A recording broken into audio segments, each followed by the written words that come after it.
Good evening, ladies and gentlemen. Will Gray Eagle again. You are watching the Deep State Chronicle. Today is February the 16th, 2020. It is Sunday, and I've decided to be the heroic motivator of tomorrow today. I'm going to finish Chapter 6 of the Adam and Eve story. I've decided to do just one more final effort, guys. This is a single-page addendum in between Chapter 6. Go ahead and read this real quick because this was apparently a major discovery. Since going to press, an astronomer in Australia named Dr. Arthur Bless has observed a progressing phenomena which he has no idea is directly related to the next cataclysm. He has observed through monthly measurements of the sun's surface temperature over the past 5 years that the sun's temperature is decreasing at a rate, which predicts that it will go completely out by 1999 or 2000. What he cannot predict is that it will reignite very shortly after. And what he discovered is an authentication of the start of the next cataclysm, predicted in the Adam and Eve story through scientific rationale, and by Nostradamus, Casey, and Scalion through clairvoyance. What Dr. Bless predicts actually is the short period of time of utter darkness, with the sun completely out, which Anupishtatum describes on page 101. First paragraph.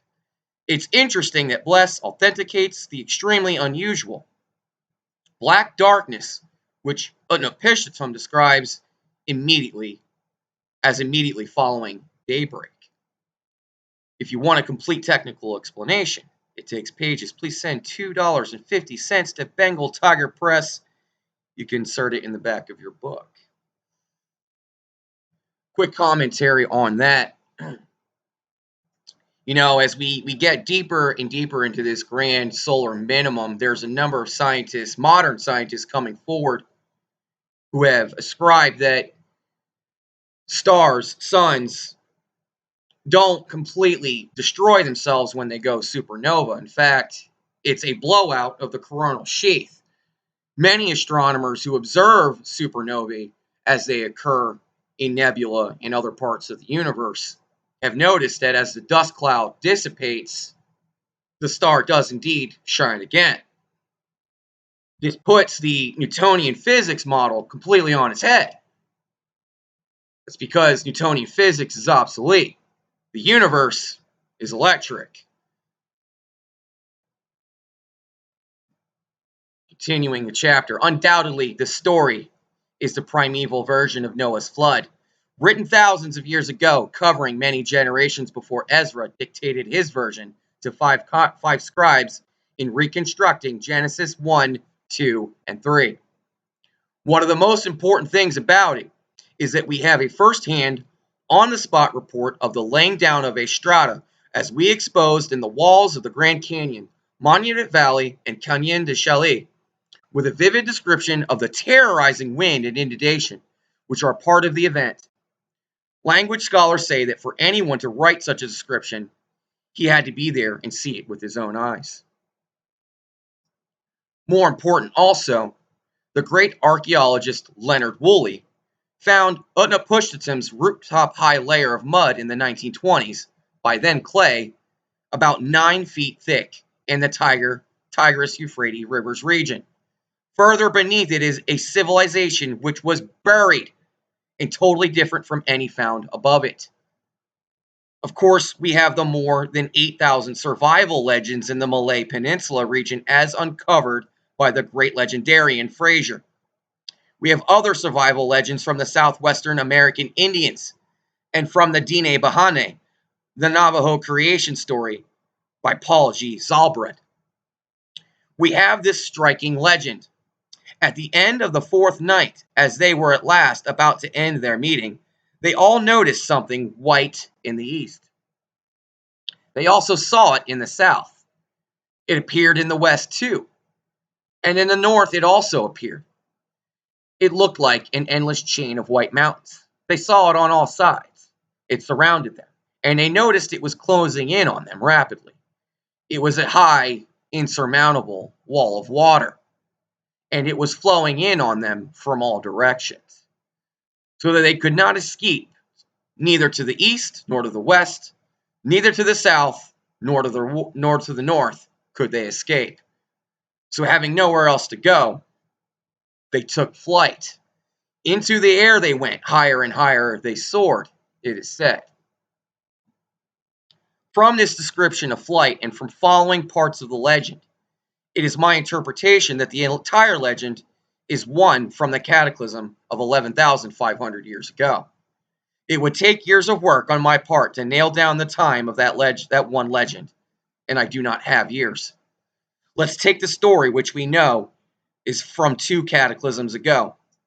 Historians tell us that for a 4,500 year period before 7,000 years ago, there is no written history from anywhere in the world. Not India, Greece, and Egypt. To follow his characteristic, it's interesting that 7,000 plus 4,500 equals 11,500 years ago, isn't it? In light of the priests of Egypt telling Solon of a great antediluvian Hellenic civilization, let's take a look at the Greek alphabet.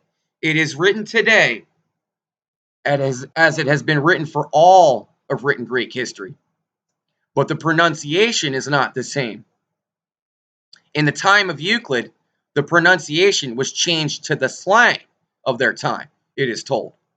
Let's compare the modern and the old. This is like the on and kun connotations in Japanese. On connotation refers to ancient time. Kun is the more modern connotation. I'm not going to go through this whole alphabet thing. The link for this is going to obviously be included below. If you'd like to, please look into it yourself. But just use the letter A in Greek as an example. Alpha. The, own connotation would that be alpaha? Alpaha. Yeah, alpaha. It's called alpha now. It was alpaha.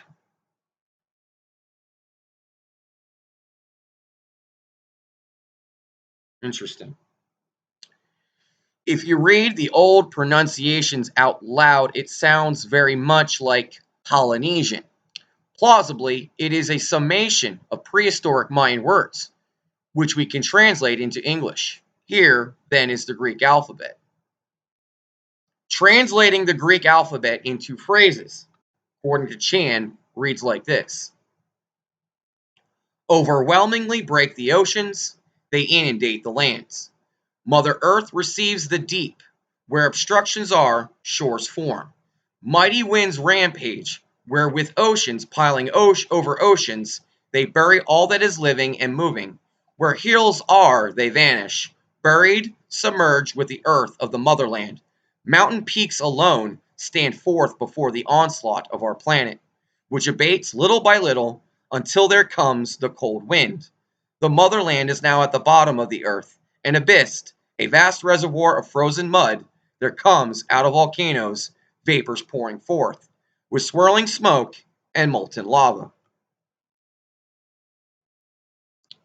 It appears that it tells the story of the cataclysm which ended the Laurentian Ice Age, started the Old Stone Age, ended the Australian ice cap, and initiated the abrupt climatic change over the whole world as discovered in oceanography. Of course, it was the cataclysm through which Adam and Eve survived, ending a civilization in the Eastern Hemisphere. Traces, wisps, of that civilization are found in the legends, recorded by the Hindu historian Valmiki and told by the Polynesian tribes, such as the Maori. The story apparently was handed down verbally, generation by generation, through the 5,000-year period of no written history. And after Noah's, or Utnapishtim's flood, when history started to be written, it became the basis for the Greek alphabet. Factual, legendary, or mythological, or maybe even historical or semi-historical, whichever it may be, the story is fascinating, isn't it? If you wish to pursue it further, read Don Antonio Barry Jarque's History of Central America and James Churchward's The Lost Continent of Mu. Churchward makes many mistakes, but his works are interesting reading. His unexacting treatment of the calendar gate of Tiwanaku makes one question his sometimes cursory methods. History before the cataclysm of 11,500 years ago comes to us in the form of legends. We can understand those legends and their origins far better in the light of the history of cataclysms. The Greek alphabet has existed in two forms through all of Greek history. Where did it come from before that? It appears that it is a direct descendant of prehistoric Mayan or Naga. Perhaps the answer lies in the megaliths, ruins, and glyphs ranging from the Mato Grosso to Deutschland, Finland, England, and Friesland. All we can say at this time is that these are prehistoric secrets of the Hellenes, the Greeks. Now we must leave the pleasures of enjoying our hypotheses and return to more serious considerations. Let's discuss the most elusive piece of the puzzle, the part which has taken 20 years to derive and fit into the puzzle, the trigger, the cause of cataclysms. My thoughts go back to Georges Cuvier's challenge to the world of science, which he wrote in 1812. Discover the cause of these events. Dr. Hibbins' contemporary adjunct to that challenge is really an inseparable part of it. Any good solution to a consuming mystery must answer all of the facts. As the years went by and we remained dissatisfied with our concepts concerning the trigger, we concentrated on that part of the puzzle, and it has taken 20 years to find a satisfactory solution, one which answers all of the facts. The fascinating work of the Swedish physicist Hans Alfvén lighted the tortuous path to the answer. In the 1950s, he discovered a kind of energy which nobody even thought existed, which he labeled magnetohydrodynamic energy. Abbreviated, it's called MHD. Actually, it's a combination of a magnetic, electrical, and physical forces. Ladies and gentlemen, Chan Thomas knew back in 1960 that the universe is electric. It can be best described with what I call a kitchen example. Suppose you took a glass cylinder containing mercury at room temperature, and everyone knows it's molten or liquid under those conditions. It's so dense that you can float a glass mirror on top of it. So let's do just that. And make some scratches on the mirror. If you shine a light down on the mirror, the light beam will reflect on the ceiling and show images of the scratches in the mirror on the ceiling. Now let's put an agitator, like a miniature version of a washing machine agitator, in the bottom of the cylinder of mercury, with a shaft or axle going through the bottom of the cylinder. And fastened to the agitator, let's put a handle on the end of the shaft sticking out of the bottom of the cylinder. We could twirl the agitator back and forth with the handle, slowly only, because the mercury is so dense and heavy after all, and agitate the mercury in the glass cylinder. When we agitate the mercury in this fashion, we find that the slippery of the mercury, atom to atom, is so great that all of the motion of the agitator is absorbed by the mercury before it ever reaches the top surface where the mirror is. The mirror will not budge. If we wind a wire around the glass cylinder, connect it to a battery, we will have an electromagnet following the same principles used in the doorbell of your home. There is an electrical current flowing through around the cylinder in a magnetic field going through the cylinder end to end. This simulates the magnetic field of the Earth, obviously. Now we can find that things have changed. When we rotate the agitator back and forth, the mercury acts as if it were a plastic or near solid. The mirror makes all of the moves and the agitator does, showing that the mercury has lost its internal slipperiness and is moving integrally as if it were almost solid. The temperature of the mercury has not changed, just the charge applied to it. See how this works, folks? Alfvén tried a refined version of this experiment in his laboratory, and this is how the phenomenon was discovered. It was first reasoned that tiny electrical charges called eddy currents were being generated in the mercury, which in turn were generating tiny local opposing magnetic fields, and this was causing the solidifying effect. He reasoned that if this were true, the larger the diameter he made the glass cylinder, the bigger the electrical current, and the stronger the magnetic field would have to be to maintain the same physical force link between the agitator and the mirror. He then built another agitator vessel with a larger diameter cylinder of mercury. He found the reverse to be true. The larger the diameter of the glass cylinder, the less magnetic field strength and electric current needed to maintain the physical force link between agitator and mirror. This seemingly broke all the known rules of physics and engineering, because physics isn't Newtonian, it's electric. Continuing on, Hans Alfvén realized that he had discovered the existence of a kind of energy traveling from the agitator to the mirror, which was previously undetected by any scientist.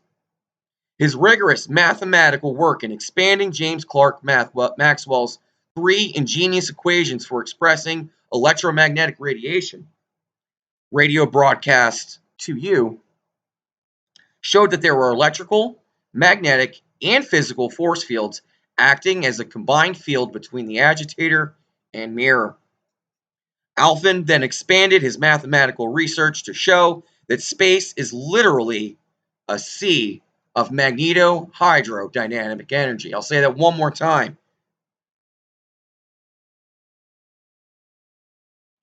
Where was I at?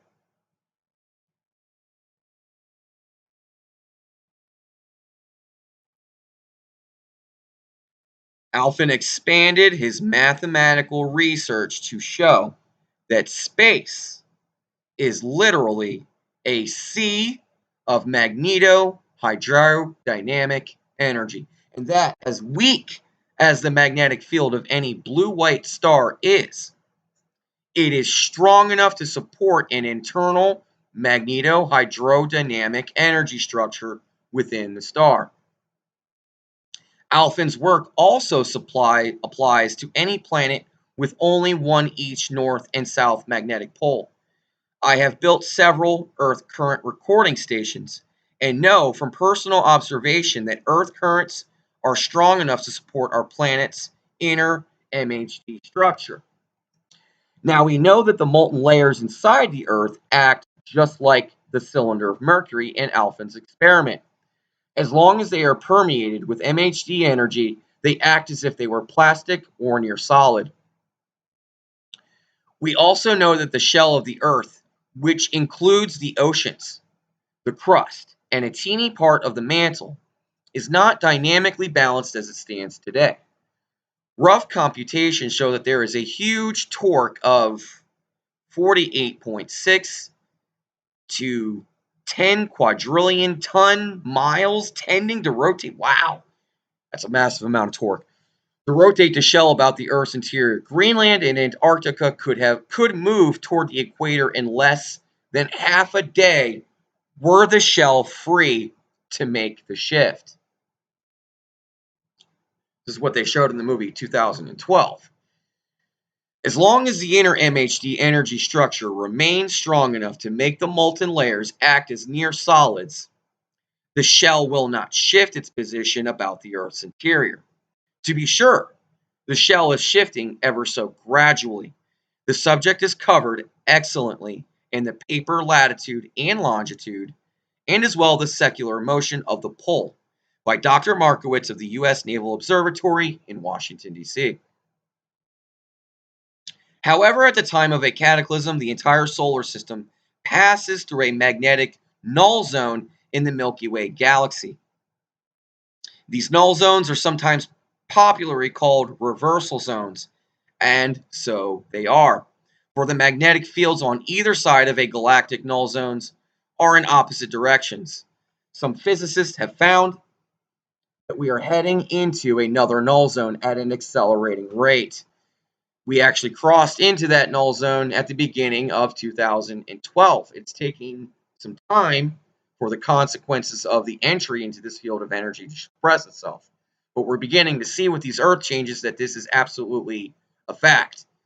The amount of volcanism over the last 5 years has increased over tenfold. Temperatures are not getting warmer, they are in fact getting colder. And the forming belts are moving south with the jet stream. It is only a matter of time, many scientists believe, before the sun goes nova again, because it has done so in the past.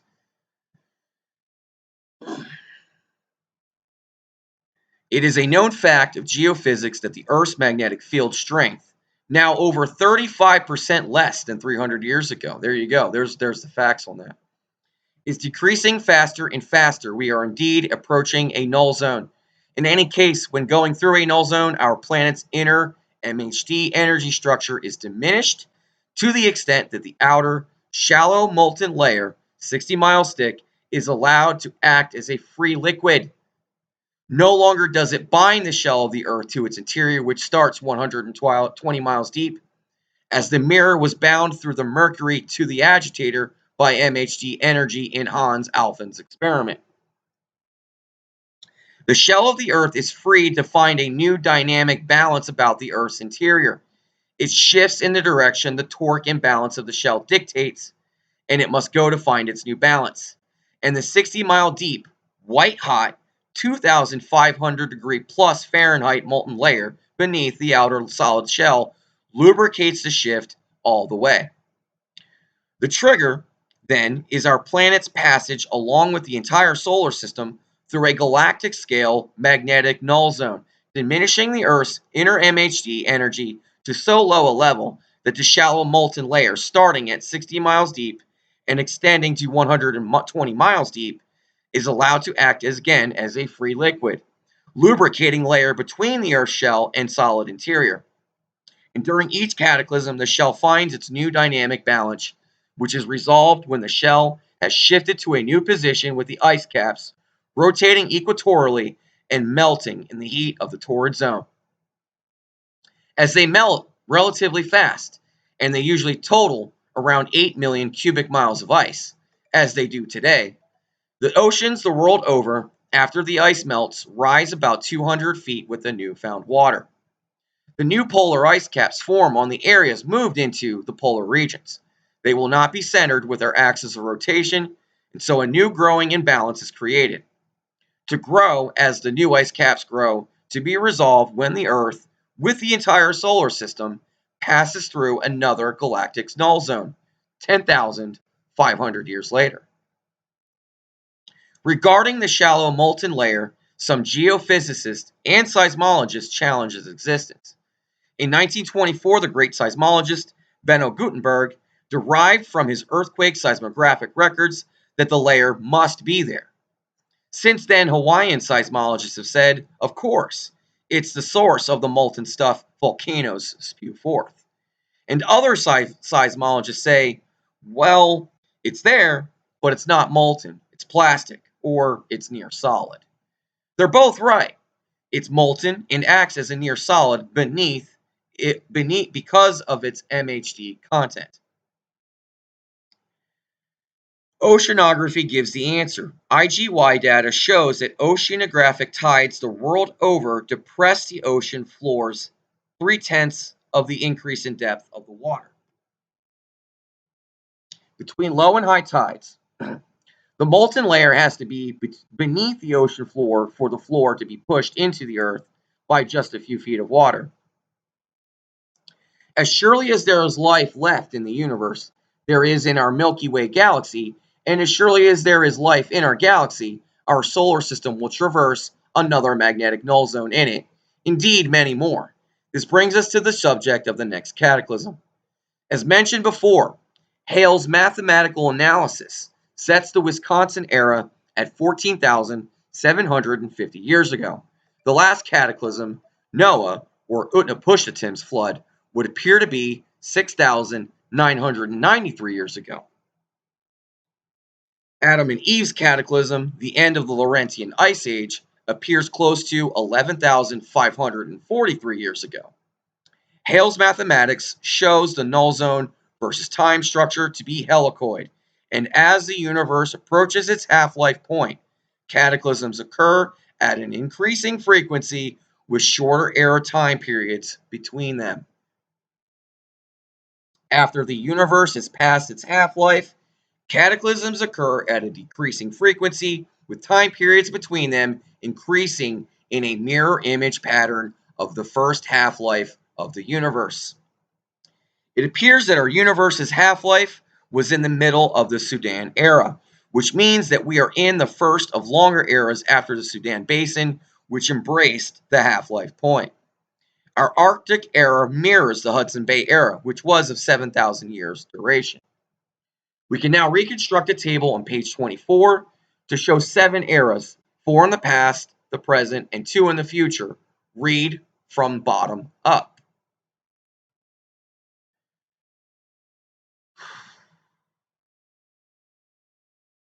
So the Arctic Ocean period, start to end, was 7,000 years ago. About 7,000 years ago. The Bay of Bengal cataclysm. So these are the areas where the North Pole was at. Bay of Bengal. Okay. So we're predicting that the Arctic or the North Pole will be in the Bay of Bengal through this next cataclysm cycle for about 10,000 years or 10,500 years. And then beyond that, we don't know. We just believe it'll possibly be another 10,000 years ending at a period around 25,000 or 30,000 years from now. Okay, so of course there were many eras preceding the Wisconsin era, and there will be an equal number following the unknown era, which is so far beyond our time we may as well not even worry about it. You can see that the dark period of no written history was the Sudan Basin era. Now let's look at prehistory from a different viewpoint now. From the standards of our present civilization, we can see that it takes over 5,000 years just for man to stagger back to his feet through a stone age and forced ignorance. It takes him another 1,000 years to learn to travel intelligently, to begin to overcome superstitions, to establish worthwhile communications, to bury prudery enough to make any significant progress in medicine. The progress of civilization can be measured by the change in man's attitude towards woman and childbirth. Read Devils, Drugs, and Doctors by Howard W. Haggard. Let's not forget that Chauncey Thomas here, or Chan Thomas, was apparently a teacher in natural childbirth in his early years before he wrote his books. That's why he has an attitude like this. I can remember when the obstetrician was considered the lowest of the low in the medical profession. The male inferiority complex is manifested throughout history, starting with the Old Testament. In 7 centuries of the Inquisition, when 98% of the 3 million burned at the stake were women. Through property rights, inheritance, and voting laws, through income inequalities, and through burgeoning rape worldwide. Has he outgrown it yet? If we look to our technical accomplishments, which have taken us over 6,900 years to achieve, think what we could do if we had 10,500 years. We would be in space as commonly as we walk around the block. Fossil fuels and nuclear energy would belong to the dead past. Man-made gravity,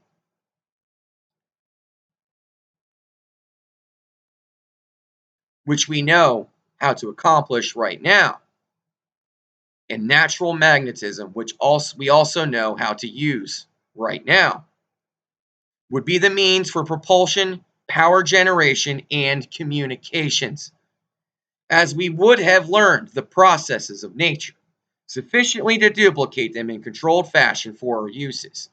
This is all the proof I need right now.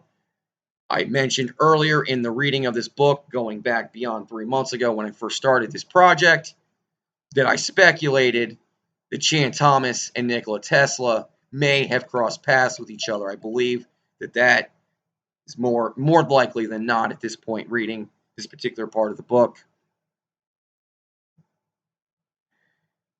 If we look at our technical accomplishments, which have taken blah, blah, blah,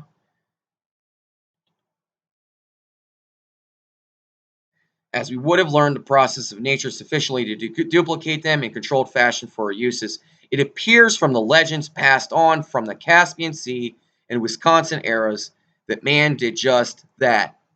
With the 10,500 year and 14,750 year eras he had, Valmiki writes of the Vimanas, of the Brahma weapon, and Indra's dart of celestial chariots, and more. Legends of Mu and Atlantis, of great technical achievements as well as moral perversions beyond comparison, spring from the Caspian Sea era. A few legends carry over into the 7,000-year Hudson Bay area, or rather era, showing some retention of knowledge through the cataclysm of 18,543 years ago. If we look to Nostradamus, we find that his predictions end about year 2000 AD. Whether we accept him or not, Edgar Cayce predicts a cataclysm about year 1999 AD. Hale's mathematics indicates one to be coming about the year 2000 AD. And with refined science, we've now moved our prediction model. We have a more accurate prediction model because our technology is better. It's believed now that anywhere from, you ready, 2032 to 2043, the cataclysm will begin. As far as I'm concerned, I'm not satisfied with these figures. To me, the cataclysm is due sometime between 7 and 200 years from now. If I had my druthers, meaning if the funding were available, I would put the entire subject to an intensive, all-out applied mathematics program to determine as precisely as possible how much time we have before the next cataclysm. Then undertake an intensive study to determine what we must do in the time we have left to prepare for it. Wouldn't you? The last chapter is the conclusion. I'm going to end it right here for this segment. If you enjoyed this video, as usual, like, share, and if you're new to this channel, please subscribe. Either tonight or tomorrow, we'll see how I feel after I take a break. We're going to be finishing this book. You ready, guys? For now, that's all.